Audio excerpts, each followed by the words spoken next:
Everyone knows there are two sides to the infamous Dr. Jekyll. By day, the man. By night, the monster.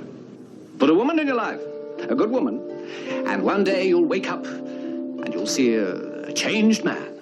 Now, Hammer believe you too are ready for a change. An absolutely complete change.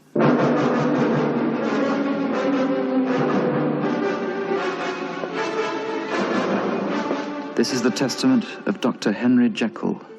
Male. Male. Male.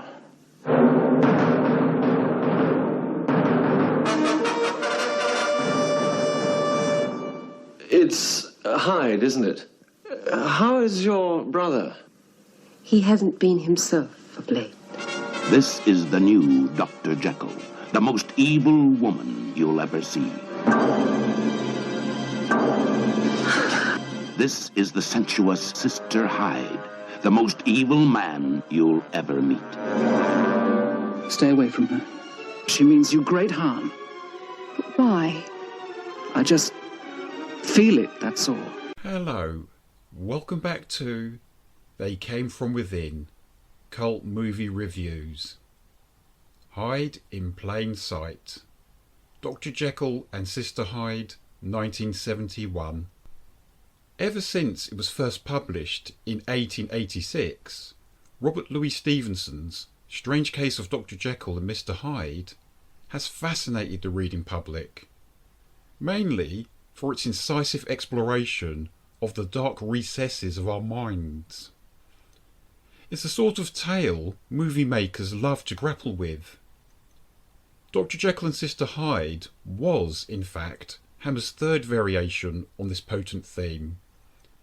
They made the comical Ugly Duckling in 1959, with Bernard Bresslaw playing both Jekyll and Hyde.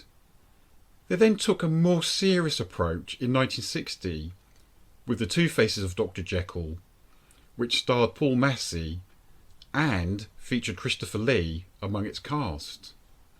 Dr. Jekyll and Sister Hyde's screenwriter, Brian Clemens, the chief brains behind the wonderful Avengers TV series from the 1960s, couldn't fail to move this classic horror story in a radically new direction. Dr. Jekyll, played by the dashing Ralph Bates, realises it could take more than his lifetime to find cures for humanity's various ills. He strikes upon the idea of finding an elixir for youth. Knowing he needs female hormones as a key ingredient for his experiments, Jekyll employs the dubious duo Burke and Hare to fetch him young female corpses. Dr. Jekyll's efforts succeed all too well when he transmogrifies into the form of a stunningly beautiful woman. She is portrayed by the delightful Jamaican-born Martine Beswick, who was chosen from a list of Hammer divas, which included Julie Eag, Kate O'Mara and Caroline Munro.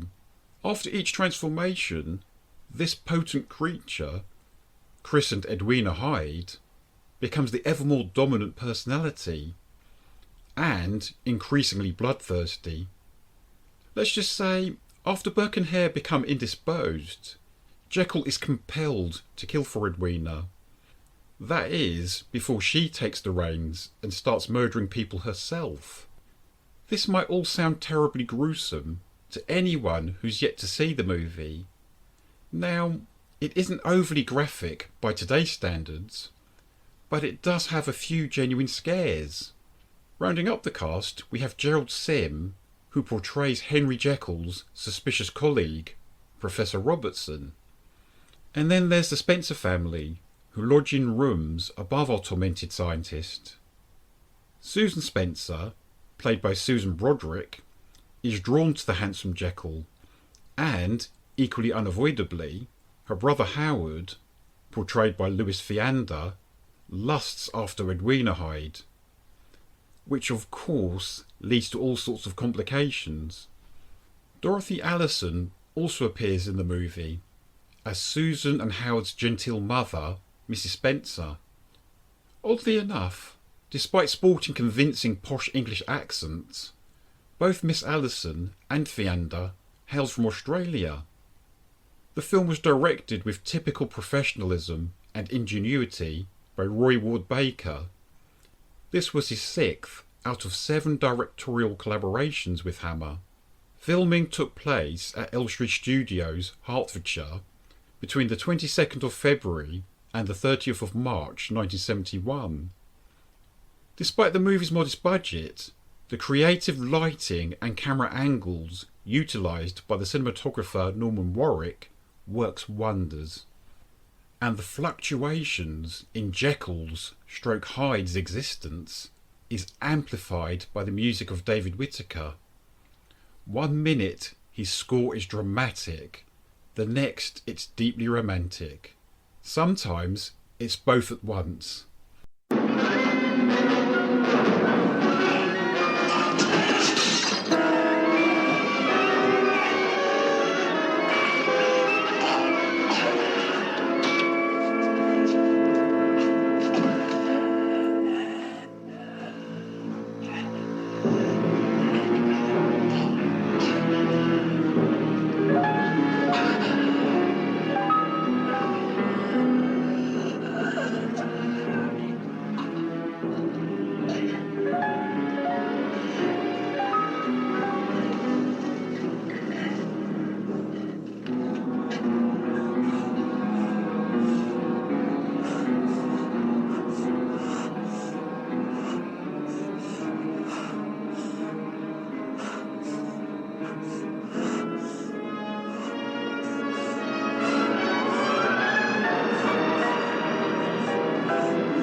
Ralph Bates was born in Bristol on the 12th of February 1940.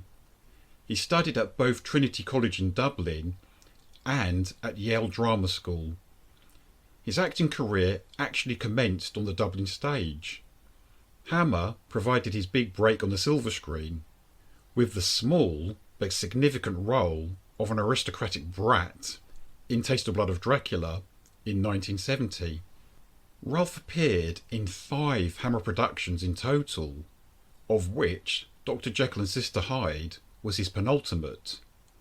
His other genre appearances are in Don Chaffee's Persecution from 1974 and in Peter Sasdy's I Don't Want to Be Born from 1975 and starring Joan Collins. His most memorable TV roles are as the lovelorn John Lacey in the comedy series Dear John, and as the dastardly George Warlegan in the 1970s adaptation of Poldark. Virginia Wetherell, who portrayed one of the murder victims in this movie, became Ralph's second wife in 1973. He provided a lovely quote about their life together in the book The Hammer Story, which was written by Alan Barnes and Marcus Hearns. She was the first lady I killed, and the relationship has been going steadily downhill ever since. What's so saddening is that Ralph Bates passed away at the relatively young age of 51. He died from pancreatic cancer. Admirably, Ralph's widow Virginia and the writer John Sullivan, of Only Fools and Horses fame, helped set up the charity, the Ralph Bates Pancreatic Cancer Research Fund, in 1992, aiding London St George's Hospital in their tireless research efforts. A laudable thing to do.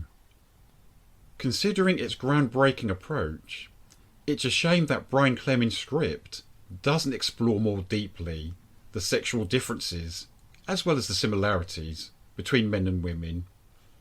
Tying the killings in with the Jack the Ripper murders was a great idea, but using Burke and Hare was perhaps a little misguided. For one thing, their killing spree took place in Scotland, and secondly, these gruesome events occurred decades earlier. Even so, Dr. Jekyll and Sister Hyde remains a wildly engaging horror romp.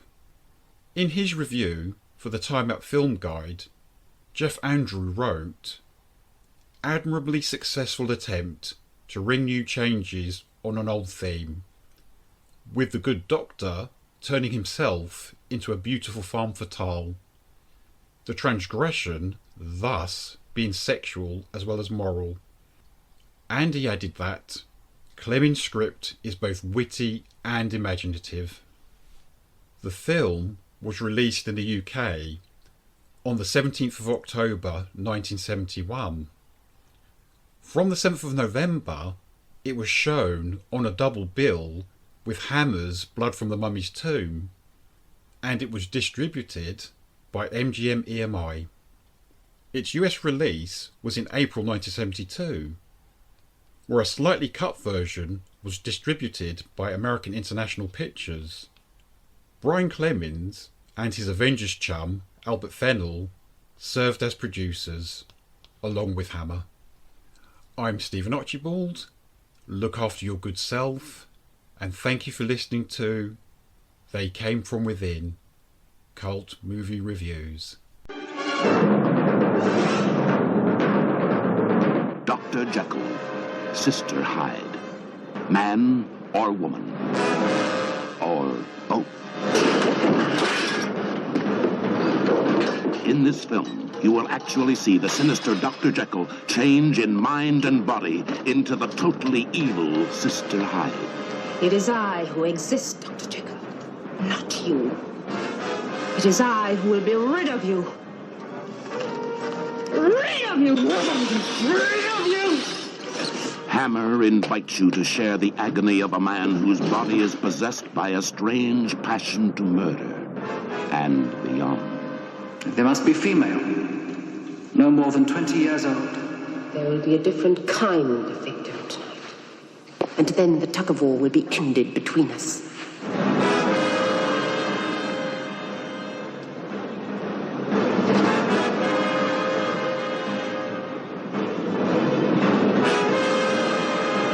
A fascinating situation, don't you think? It'll be interesting to see who wins.